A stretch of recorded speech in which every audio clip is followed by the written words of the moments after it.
Good day everyone. Today I will be explaining the different framing systems used in ship construction, focusing on transverse, longitudinal and combined systems. So let's begin with the transverse framing system. In these systems, the frame runs across the ship from one side to the other. Imagine them as rings that wrap around the hull. This arrangement is often used in smaller ships or conventional cargo ships where maximizing cargo space is important. The key advantage of transverse framing is that it gives transverse strength, meaning it resists pressure from the water and prevents the ship's sides from collapsing inward.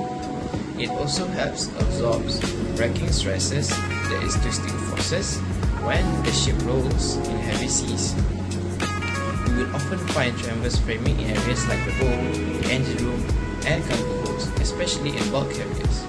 However, this system does have limitations. In longer ships, transverse framing becomes less efficient because it doesn't provide enough longitudinal strength. It can also reduce cargo volume. The diagram shows the transverse sections with a frame crossing the hull like ribs in a skeleton, strengthening the shell plating. Assalamualaikum warahmatullahi wabarakatuh.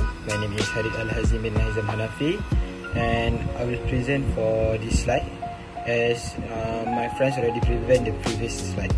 So now let's move on to longitudinal framing system. Unlike transverse framing system, the frames run lengthwise, parallel to the keel from bow to stern.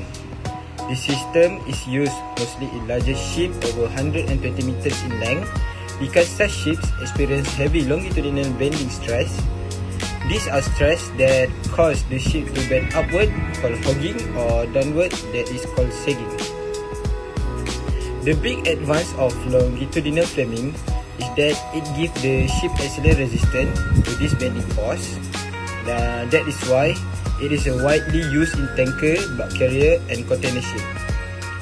Another benefit is that it can reduce the overall weight of the structure, making the ship more efficient. However, it does require more welding and it provides less transverse strength, which means designer must carefully balance the structural needs.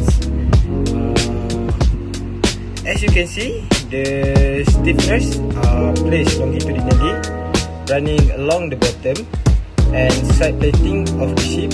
This creates a strong framework that support the hull against longitudinal stress.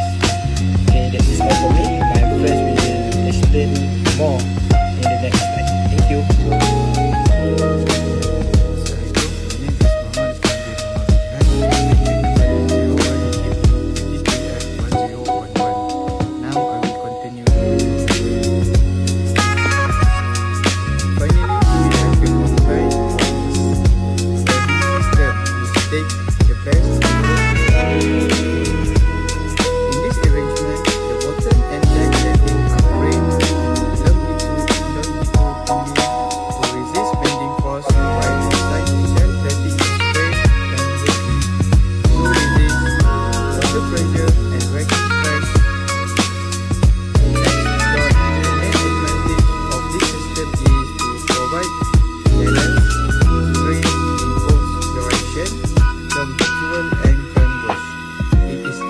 Especially useful for bulk carriers and double hull tanker, where different sections of the ship experience different type of stress. This combined system